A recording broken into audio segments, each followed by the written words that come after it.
G'day and welcome back to your Python beginners course. Now this time around what we are actually going to be doing is just a quick brief overview of what loops are and how we can format in a couple of different ways in Python.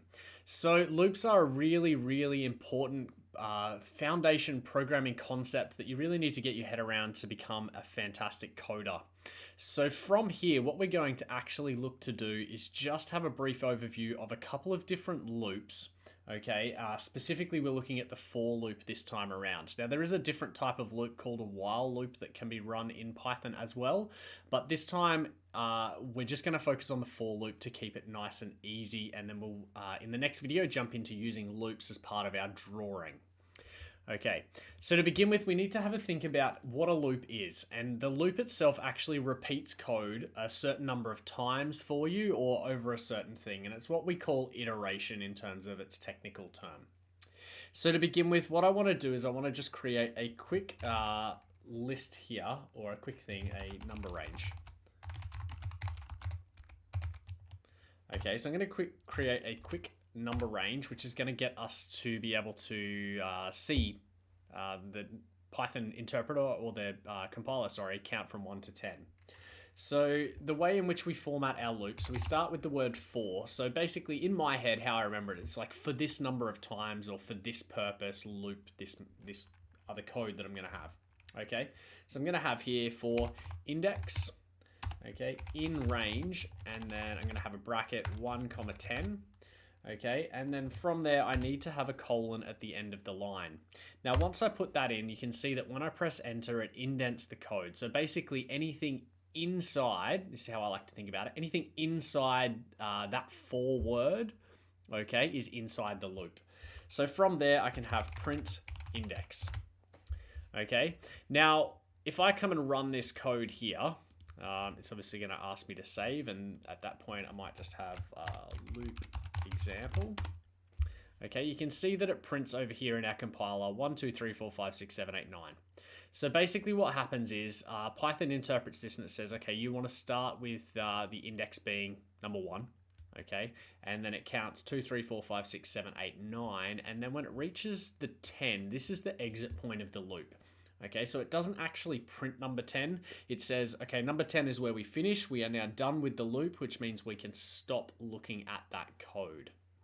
So if we wanted it to print the number 10, we have a couple of different options. Obviously, we can just increase the number, or we can write our loop in a different way. And I'm not going to necessarily get into that right now.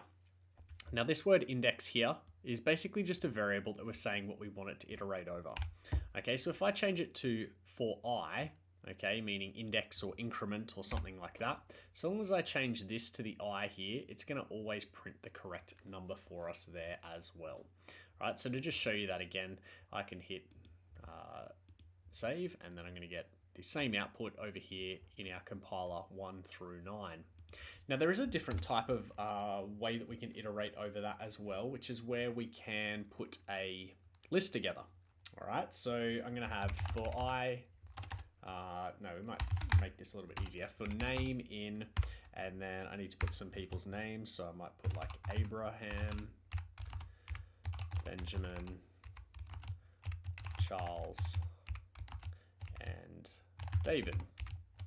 Okay, so I've got my for names sitting there, put my colon at the end of my list, my loop there, and then I can say print name. Okay, so this time around, obviously it's still gonna, I might just comment this code out quickly so it doesn't print the numbers 1 through 10 again.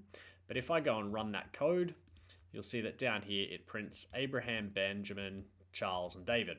Okay, so I've got the for names sitting up the top there. So there's a few different ways that I can do this. So you can see here that I've got for name in and then a list. So in Python, our lists are created by putting square brackets. Okay, and then we can obviously list our number of strings or numbers or whatever it is that we're going to put in our list, and we separate each of the values with a comma. Okay, so there is one more way that this can occur as well. So if I was to maybe create a list like this, I'm going to copy this so I don't have to type it again. Okay, so I can create my list in a variable and then say for name in names, print name. Okay, and this is going to do exactly the same thing. So this time what it's doing is obviously going to go and find the names variable, which the names variable is now a list, which then has the same values that we had typed in directly there. So this can allow you to have some flexibility by storing it in a variable, but just to show you that that output is the same, we'll save that one there, run our code, and then we get the same output. So basically what we're looking to do here is to use lists a number of different ways. Use loops a number of different ways. This one that you can see that I've got highlighted up the top here, so our number range, is going to be the one that is most useful for us while we're doing our Python turtle unit, because we're going to be able to control, say for instance, the number of sides that we repeat our loop for.